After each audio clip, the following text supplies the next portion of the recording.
من أحدث في أمرنا هذا ما ليس منه فهو رد كل بدعة ضلالة. أما دو فرمايشتي پیغمبر صلى الله عليه وسلم باسي وكان هرشي بدعة ضلالة. فرمايشتي كترمان هي فرمي من سن سنة حسنة في الإسلام هرشكاز دابهن سنتي كي چاق لإسلاما أو أجري خوشي دسكي وهرشكاسي كيشبيك أجري أوي دسكي. أم دو فرمايشتا هردوكي فرمايشتي پیغمبر صلى الله عليه وسلم هردوكي صحيح. لنيوان أم قصانا دور رأي قشتي بوزانيان دروزو زورينو جمهور علماء رأيان أو هاك بدعة بينج بش شون أحكام الشرعي بينج داني بدعش بينج داني بدعة من هي حسنة بدعة من هي واجبية بدعة من هي مباحة بدعة من هي مكروهة بدعة من هي حرام. أم رأي عزي كري عبد السلام لسلطان العلماء لنا وزانيانا ولنا أصولينا إمام القرافي أم رأيه هي وإمام الشافعي شهر أم رأيه هي ولا مذهب إمام الشافعي وزورك لمذهب كان يترهر أم رأيه هي بوشي أم رأيه دروز بو أم زانيانا بيان وايا حتشيشتي زياد كرال لزماني بيغمبر صلى الله عليه وسلم تجاوزي كرد دنيوي به ديني به ديني دنيوي به لبيني هر همي بيك وبيوتر بدعت وشي بدعت وشي كي بقشتي سيركن بويا وتوي أنا مادام هرتشيش تي زياد كري بدعته أبي سيري أوشتانا كن كزيادة كري هيا أنا بو مصلحتي دينا هيا أنا بيتشواني دينا أبي أما بوردي سيري كن بزانين كاما قبولك كاما قبولناك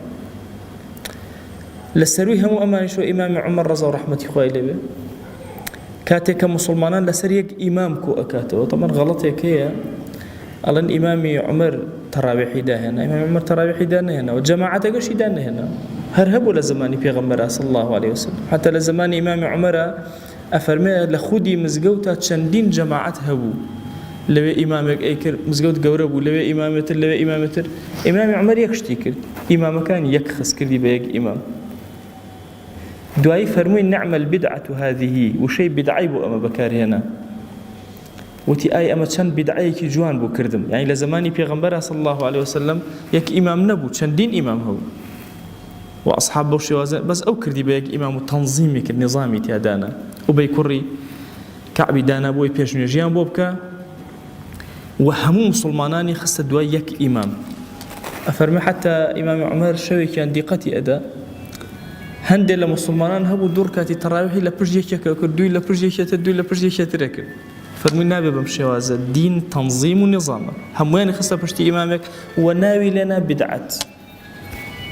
أو الرأي كم رأي دوام كهي إمام الشاطبية أفرمي همو أوي للزمن في غنبر وهات وصلى الله عليه وسلم إما ناوي لنا نين بدعة هرشتيق لزماني في غنبر زياد كريو مضاهاتي دينك بيتشواني دين بيو برابري لغل دينا بكا ناوي لأنين بدعت أمر رأي أجريكي دقيق جوانا ممكن هردو أمدو رأيه هي بيوزناك إنسان تعصبي بو يكي للرأي كان هبي ويكي نبي أمبلي ولا بدعدني أو بلي أو بدع أو قصي جاهلاني خلقي عالم كتيئة تيئة فكري سيرك هردو رأيك يك هدفي حتى أميك عليه أوي لدواي بيغمبر صلى الله عليه وسلم هموي هاتوا بشبشي أكم تنها أوي مضاهاتي دين أو بيوتي بدعت حتى أمكسا أقرشتيكي زيادة جوان الذين بين الناوي لأن سنة حسنة قيشيك أو هم مصطلحاته ناو كرككي هردو فكرك يكشتك هردو كي يكشتك هرشتك وابو بدعت تعريفي شي هرشتك زياد بكري لم دينا پێچەوانەی دەقەکانی شەریعەت بێ ئینجا پێ ئەوترێ بدعەت ئەگەر پێچەوانەی شەریعەت نەبێ و زیادیش کرێ هیچ بدعەت نییە بۆیە ڕەحمەتی خوا لە ئیبن جەوزی بێ لەم کتێبی تەلبیسی ئیبلیسا ئەفەرمێ ذەمی بدعە و مبتەدعین زۆر شتی لەسەر هاتووە ئێمە چی بکەین چۆن بدعە لە سوننە جیا بکەینەوە ولو أشي كسي مبتدع يجبي بالله والله مريج لسر أهل السنة أفرمي للغة السنة بمعنى طريقة والربازي محمد صلى الله عليه وسلم آثار كاني أو كإنسان شويني أكي بيوتري السنة بدعتش هر شتێکە کە لە زەمەنی ئەوە نەبوو بێ و هاتبێتە دی ئەمە لە لوغەتە لە ئیصطلاحیشە بريتية لشي والأغلب في المبتدعات أنها تصادم الشريعة بالمخالفة أفرمي زوريني بدعة أو هاي بواء وتريك ومخالفي شريعتك لقل شريعتها يك نقريتها اصطدامك بكيش بشريعتها وقبول نبي بزيادة به بنقصان به بهرشي وازي مخالفي شريعتك أو ناوي لأن البدعة كابو أجر شتى زياد كرا ومخالفة الشريعة نبو طبيعية هر كسي شو بيت عمره أزانه طبيعي أبيني خلقك ناو مزجوتا إمامتك يكي خلصيته على الصلاة على الجنائز رحمكم الله نجلسر جنازة كان أكين يا على الميت على الأموات هي الكلمة لم كلمات أنا أقول زماني في غمرنا أبو صلى الله عليه وسلم بس بو تنظيم أمور مسلمانانا كاري مسلمانان شبرزينية هرشتك هم أم مدارساني كأبيني كراونة ولا شريعتها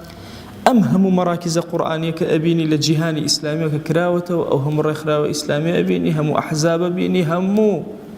أما أنا كوردي أكيد وسيركي هم إلى بناوي تنظيم ورخصني كاري مسلمانانا أما يكوالا جير شادري بدعايا جاي نابته بلكو هرشتك مخالفة دقكاني شريعتك أما أبيت بدعت زور أوشتانيك علماء باسيان كردون كوكو بدعات هندي لبدعتك كان بيانوتو مكفرة يان شتيك بيتشواني شريعت با عامتي بلواج قرت بيتي بنمونا بنا كردن لسر قبر بنا كردن لسر قبر با عمومي خلقيش همو يكرد بيتي ما دام دقي بيغمبري لسر صلى الله عليه وآله وسلم أكات بدعات دروس كرني مزقوت وقباء لسر قبر أكات بدعات لو أتي هندجار محرمة بدعك هندجار مكفرة بإنسان بك كافر بك بهر حال إمام ابن جوزي بيمان بالله تعريفي بدعي دقيق أمية كزياد بكرابة لزماني بيغمبرة صلى الله عليه وسلم ومخالفي الشريعة به لقل أمانشا هشتا أبيني لناو أصحاب رضا ورحمة الله أمدو الرأي هرهي ويكاتك قرآن كو أكريته كجمع أكري ابن مسعود عبد الله كوري مسعود يشق لها والله نفر من بدعته شون شتيق أكن لزماني بيغمبرا صلى الله عليه وسلم نكرابي كاتي إمامي أبو بكر اجتهادك إمامي عمر لدواي خوي بتاعين دا أن الشورى ناهلي أصحاب الله شون تو كسيك دا أني كبيتواني بيغمبر صلى الله عليه وسلم أو كسيدان تو كسي دا أني أفرمي لبردم خوايا الله خوايا لم أمتا كسم لو بشياوترنا أبي لهم يان باشتروا بويا دامنا بويا سيركي لجمع قرآن أبيني إمام عمر شيء الله بإمام أبو بكر الله والله أما خير همو أدليك بويا أنت والله أما خير والله أما خير حتى دلي إمام أبو بكر ساق أبيته لسر جمع قرآن كوابو إمي أهل السنة وجماعة كرمز أهل السنة وجماعة بريتيلا متابعي سنة ودجاياتي بدعات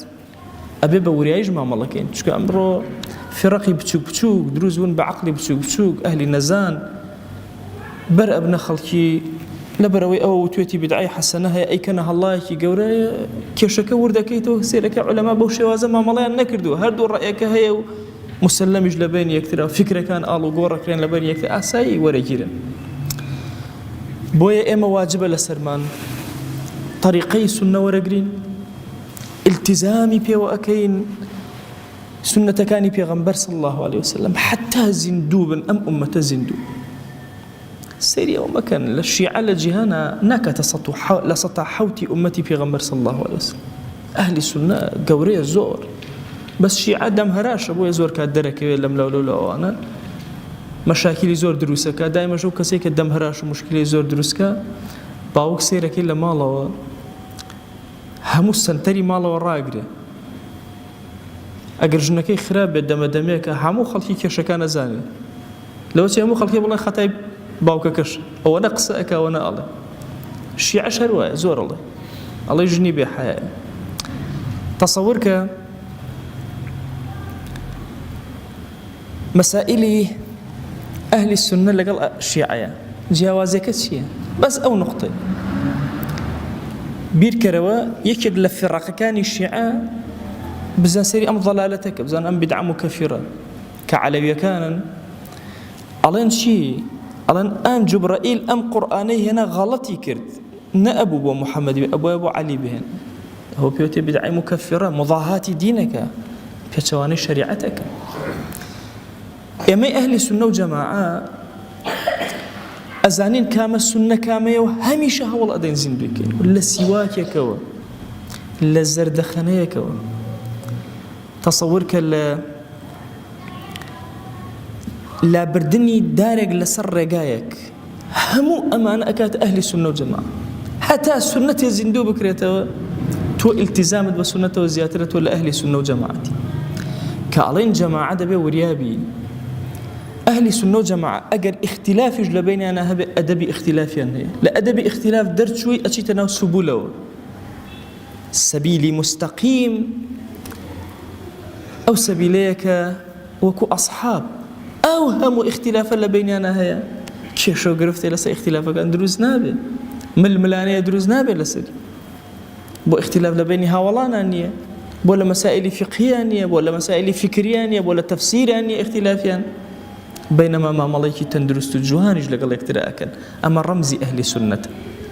أهل السنة وجماعة لسر رق بنيات نندرا ولا سر خوشويستي بنيات نندرا رقيان ليك بيغمبر نابت وأبدا ليك هاول نابت وأبدا ليك زانا نابت وأبدا